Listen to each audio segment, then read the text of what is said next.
صدر ذی وقار معزز سامعین اکرام کہ محمد سے وفا تو نے تو ہم تیرے ہیں، کہ محمد سے وفا تو نے تو ہم تیرے ہیں، اے جہاں چیز ہے کیا لوح و قلم تیرے ہیں۔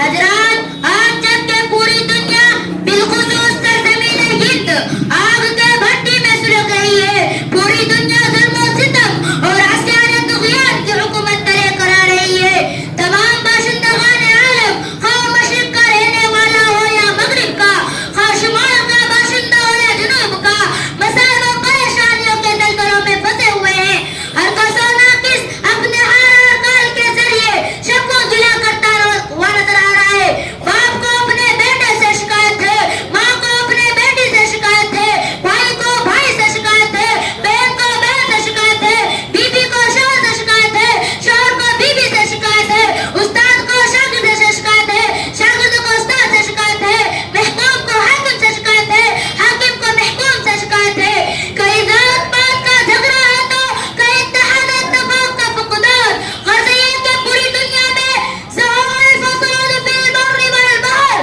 بما کسبت ایدی الناس کا دورہ ہے۔ پوری دنیا میں کرپشن پھیل چکا ہے کہ جو مسلمان دین کے تیرے کے تعداد میں ہوتے ہوئے بھی کفار مشرکین کے بڑی تعداد کو دھول چڑھانے پر مجبور کر دیا کرتے تھے، آج وہی مسلمان جو مظلوم و مقہور ظلم و ستم کی چکی میں پستے ہوئے نظر آ رہا ہے، ظالم شیروں اور چیتوں کی طرح ان پر بے حملے کر رہے ہیں، ان کے سامنے ان کی بیویوں کی عصمت دری کی جا رہی ہے، ان کے گھروں کو ویران کیا جا رہا ہے، مگر بیچارے مسلمان ہیں جو سکوت و جمود کے لبادے اوڑے بیٹھے ہیں، نہ انہیں بولنے کی طاقت ہے نہ ہی کمر بستہ ہونے کی قوت۔ اس کی وجہ یہ ہے کہ مسلمانوں نے تعلیمات نبوی صلی اللہ علیہ وسلم کو فراموش کر دیا ہے، ان کے آئیڈیل بدل چکے ہیں، انہوں نے اپنا رہنما اللہ اور رسول اللہ صلی اللہ علیہ وسلم کے بجائے غیروں کو بنا رکھا ہے، جبکہ قرآن بھی بانگے دان ڈنکے کے چوٹ اعلان کرتا ہے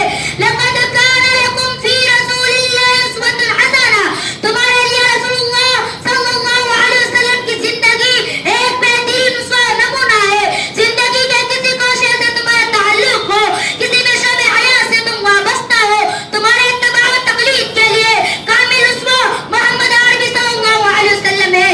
علامہ سید سلیمان ندوی رحمۃ اللہ علیہ نے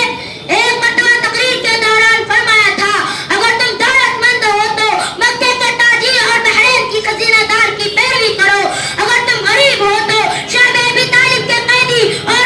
مدینے کے مہمان کی داستان سنو، اگر تم بادشاہ ہو تو سلطان عرب کا حال پڑھو، اگر تم رعایا ہو تو قریش کے محکوم کو ایک نظر دیکھو، اگر تم استاد و معلم ہو تو صفا کے درسگاہ کے معلم قدس کو دیکھو، اگر تم شاگرد ہو تو عالمین کے سامنے بیٹھنے والے کی باتیں سنو، اگر تم واضح اور ناصح ہو تو مسجد نبوی کے ممبر و بے محراب پر کھڑے ہونے والے کی باتیں سنو، اگر تم یتیم ہو تو عبداللہ اور آمینہ کے جگر گوشے کو نہ بھولو، اگر تم بچہ ہو تو حلیمہ سعدیہ کے لاڈلے کو دیکھو، اگر تم بیوی کے شوہر ہو تو خدیجہ اور عائشہ کے مقدس شوہر کی حیات پاک کا مطالعہ کرو، اگر تم اولاد والے ہو تو فاطمہ کے باپ حسن حسین کا نانا کا حال پوچھو، غرض تم جو کوئی بھی ہو اور جس حال میں بھی ہو، تمہارے زندگی کے لیے نمونہ تمہارے اصلاح کے درستی محمد عربی صلی اللہ علیہ وسلم ہے، جس نے یہ اعلان کیا تھا تم زمین والوں پر رحم کرو تم پر آسمان والا رحم کرے گا۔ انہی چند بات میں اپنی تقریر کو اس شعر کے ساتھ مکمل کرنا چاہتا ہوں۔ نبھائیں گے فنا کے بعد بھی رسم محبت کو، نبھائیں گے فنا کے بعد بھی رسم محبت کو، غبار راہ بن کر ہم نہ چھوڑیں گے تیرے دامن۔ ماشاءاللہ، یہ تھے عزیزم محمد اسماعیل سلمہ جو اسی سال آئے ہیں یہاں پر، اور یہ بہار کے رہنے والے ہیں، پورنیہ سے ہیں۔ ماشاءاللہ انہوں نے ناظرِ قرآن مکمل کیا ہے اور ان کے 3 پارے حفظ کے بھی ہو گئے ہیں۔